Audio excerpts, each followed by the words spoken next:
தமிழகத்தின் அதிகார மையமாக செயல்பட்ட ஜெயலலிதாவின் போயஸ் தோட்ட இல்லத்தை சசிகலா குடும்பத்தை சேர்ந்தவர்கள் பலரும் ஜெயலலிதாவின் மறைவுக்கு பின் ஒன்று கூடி அனுபவித்து வந்தார்கள். ஆனால் தொடர்ச்சியாக நடந்து வரும் அசம்பாவிதங்களுக்கு பின் போயஸ் தோட்டத்திற்கு செல்வது என்றாலே சசிகலாவின் உறவினர்கள் அச்சம் தெரிவிப்பதாக சசிகலா குடும்பத்தினர் கூறுகிறார்கள். மறைந்த முன்னாள் முதலமைச்சர் ஜெயலலிதா போயஸ் கார்டனில் உள்ள வேதா இல்லத்துக்கு வந்த பிறகுதான் அவரது வாழ்க்கையில் எல்லா விதமான ஏற்றங்களும் நடந்தன. அதேபோல சாதாரண நிலையில் இருந்த சசிகலா ஜெயலலிதாவுடன் சேர்ந்து போயஸ் தோட்டத்திலேயே தங்க ஆரம்பித்ததும் தான் அவரது வாழ்க்கையில் மட்டுமல்ல, அவரது குடும்பத்தினர் பலருடைய வாழ்க்கையிலும் வசந்தம் வீச துவங்கியது. அங்கிருந்தபடிதான் சசிகலா எல்லா விதமான ஏற்றங்களையும் சந்தித்து வந்தார். கிட்டத்தட்ட 20 ஆண்டுகளுக்கு மேலாக ஜெயலலிதாவும் சசிகலாவும் போயஸ் கார்டன் இல்லத்தில் இருந்தபடிதான் தமிழகத்தை ஆண்டு கொண்டு இருந்தார்கள். கட்சியும் இருவரது கரங்களில் கட்டுக்கோப்பாக இருந்து வந்தது. அதற்கு காரணம் போயஸ் கார்டன் என்ற அதிர்ஷ்டம்தான் என்று சசிகலா அடிக்கடி கூறி வந்துள்ளார். ஆனால் ஜெயலலிதாவின் மறைவுக்கு பின்னோ ஜெயலலிதா உறவு என சொல்லிக்கொண்டு போயஸ் தோட்டம் உள்ளிட்ட ஜெயலலிதா சொத்துக்களுக்கு உரிமை கொண்டாடிய அவரது அண்ணன் மகன் தீபக், அண்ணன் மகள் தீபா ஆகியோரை போயஸ் கார்டன் பக்கம் வராமலே செய்தார் சசிகலா நடராஜன். ஜெயலலிதாவை சிலர் சேர்ந்து கொலை செய்து விட்டார்கள் என்ற செய்தி பரவியதும் போயஸ் தோட்டத்து பக்கம் யார் சென்றாலும் அவர்களுக்கு கெட்ட விஷயங்களே நடக்க துவங்கியுள்ளது. குறிப்பாக சசிகலா குடும்பத்தில் அடுத்தடுத்த சம்பவங்கள் வரிசையாக நடைபெற்று உள்ளன.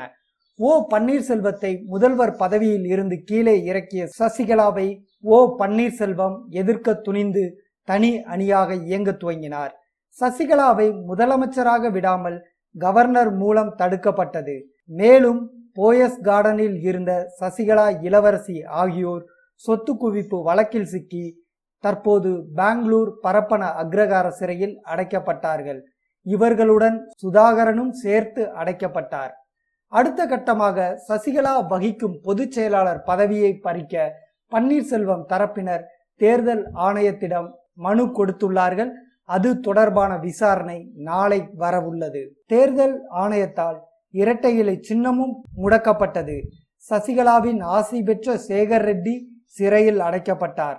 அதேபோல் சசிகலாவுக்கு மிகவும் நெருக்கமான ராம் மோகன் ராவ் சம்பந்தப்பட்ட இடங்களிலும் வருமான வரித்துறை சோதனை நடத்தியது. அவர் பொறுப்பில் இருந்து அப்பொழுது நீக்கவும் பட்டார்.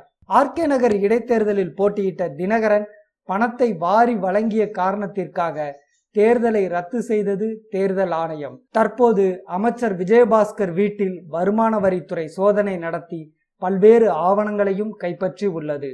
மேலும் வருமான வரித்துறை சோதனை நடத்திய போது ஆவணங்களை திருடிய காரணத்திற்காக தமிழக அரசின் டெல்லி சிறப்பு பிரதிநிதி தளவாய் சுந்தரம் மற்றும் அதிகாரிகளை மிரட்டிய காரணத்திற்காக அமைச்சர்கள் கடம்பூர் ராஜு, உடுமலை ராதாகிருஷ்ணன், காமராஜ் ஆகியோர் மீது வழக்கும் பதிவு செய்யப்பட்டுள்ளது. அவர்கள் எந்த நேரம் வேண்டுமானாலும் கைதும் செய்யப்படலாம். தற்போது தினகரனுக்கு எதிராக அமைச்சர்கள் அனைவரும் போர்க்கொடியும் தூக்க துவங்கியுள்ளார்கள்.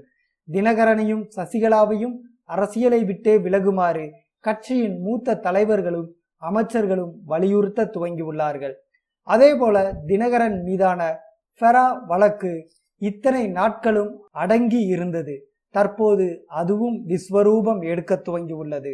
அந்த வழக்கில் தினகரன் கண்டிப்பாக தண்டிக்கப்படக்கூடும், சிறைச்சாலைக்கும் செல்லக்கூடும் என்று எதிர்பார்க்கப்படுகிறது. இப்படி எல்லா விஷயங்களும் சசிகலா மற்றும் சசிகலா குடும்பத்தினருக்கு எதிரான நிகழ்வுகளாகவே தொடர்ந்து நடந்து வருவதால் போயஸ் கார்டன் சென்டிமெண்டே காரணம் என சசிகலா குடும்பத்தினர் அழுத்தம் திருத்தமாக நம்புகிறார்களாம்.